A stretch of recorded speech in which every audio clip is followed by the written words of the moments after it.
ನಮಸ್ತೆ ಕರ್ನಾಟಕ, ಶರಣು ಶುಭೋದಯ. ಕಾಫಿ ವಿತ್ ನ್ಯೂಸ್ಗೆ ಸ್ವಾಗತ. ನಾನು ಜೀವನ್ ಬಿಡ್ಗೇರ್.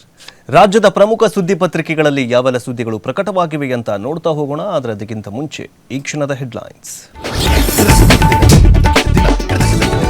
ಇಂದು ಜಾತಿ ಗಣತಿ ವರದಿ ಜಾರಿ ಭವಿಷ್ಯ, ಮಹತ್ವದ ಕ್ಯಾಬಿನೆಟ್ ಸಭೆಯಲ್ಲಿ ಚರ್ಚಿಸಿ ನಿರ್ಧಾರ. ರಾಜ್ಯದಲ್ಲಿ ಜೋರಾಗುತ್ತಾ ಜಾತಿ ಜಂಗಿ ಕುಸ್ತಿ.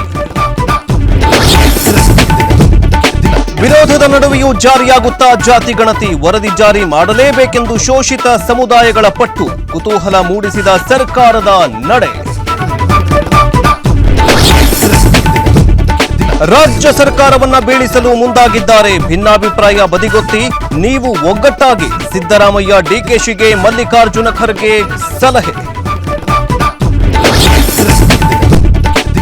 ಮುಂದುವರೆದ ಸರ್ಕಾರ ವರ್ಸಸ್ ರಾಜ್ಯಪಾಲರ ಕದನ, ಕೆಪಿಎಸ್ಸಿ ವಿಧೇಯಕ ವಾಪಸ್. ರಾಷ್ಟ್ರಪತಿ ಅಂಗಳಕ್ಕೆ ಮುಸ್ಲಿಂ ಗುತ್ತಿಗೆ ಬಿಲ್ ಕಳುಹಿಸಿದ ಗೆಹ್ಲೋಟ್. ಲಕ್ಷದ ಸನಿಹಕ್ಕೆ ಚಿನ್ನದ ಬೆಲೆ ಜಿಗಿತ, ದೆಹಲಿಯಲ್ಲಿ 10 ಗ್ರಾಂ ಚಿನ್ನಕ್ಕೆ 98,100 ರೂಪಾಯಿ. ಕೇವಲ 4 ತಿಂಗಳಲ್ಲಿ 18,710 ರೂಪಾಯಿ ಹೆಚ್ಚಳ.